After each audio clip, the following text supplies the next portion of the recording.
Welcome to Lab 4, Barb Magnets.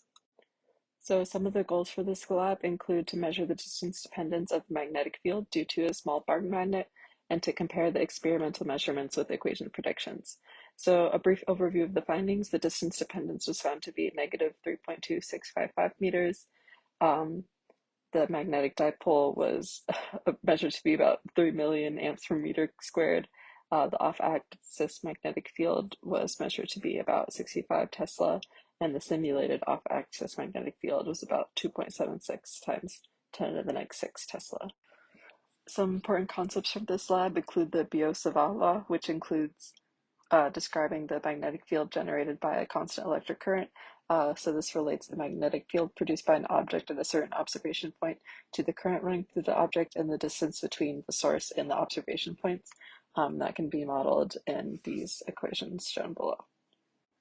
And this continuing off of that same law, we have the relation of the magnetic dipole perpendicular to dipole on axis, the magnetic field due to a bar magnet, and the generalized form of magnetic field of a magnetic dipole, which we'll be using in this lab.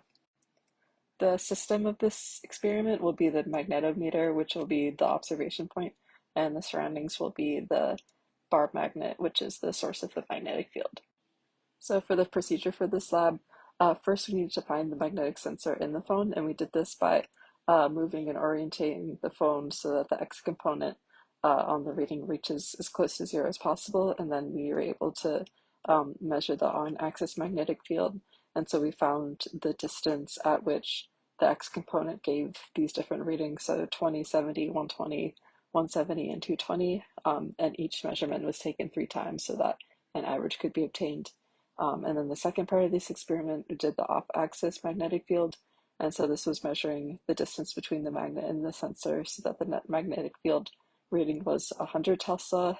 And using the Y component from this field, move the sensor to this new distance and record the field at this new position, and then repeat this 3 more times, or 3 times total.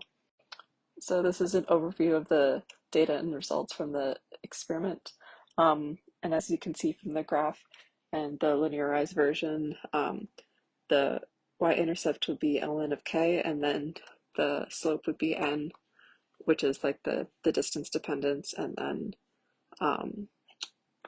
yeah. So as I was saying before, the following equation can be linearized into ln bx equals ln of k plus n ln r, where the slope n is the power r dependence and the y-intercept is ln k, where k can be solved with the variables found in the linear equation. The magnetic dipole equation can be expressed as kr to the n equals mu naught over 4 pi times 2 mu over r cubed. And this is the corrected magnetic field in the y direction. Yeah. A couple of key observations from this lab included that when the magnetometer is far from the magnetic field measures 0 in the x direction, and as the sensor moves closer to the magnet, the x component of the magnetic field increases. Here are the results from the computational model. You can see the bar magnet in the middle, and then the magnetic field on the perpendicular axis and the parallel axis, as well as the off-axis magnetic field. So it was observed that as the distance between the magnet and the magnetometer decreases, the magnitude of the magnetic field increases. For example, at 20 Tesla, the average R was 0.36 meters, whereas at 220 T, the average R was 0.18 meters. We found the value of the magnetic dipole moment, which was quite high. So we had some error during our experiment for sure.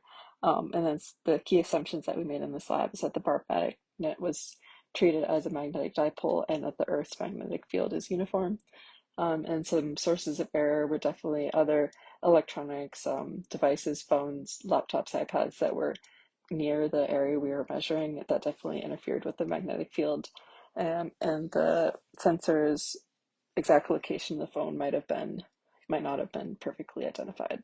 So what if we hadn't orientated the sensor to account for the magnetic north? Well, the magnetic fields would be different without accounting for that magnetic north, and that the X component would be different since the overall magnetic field would be greater, um, and also the Y component would change. And then if the two magnets were stuck together end to end, how would you expect them to differ? The magnitude would increase and ideally double, and the distance measured would decrease since the field is increasing.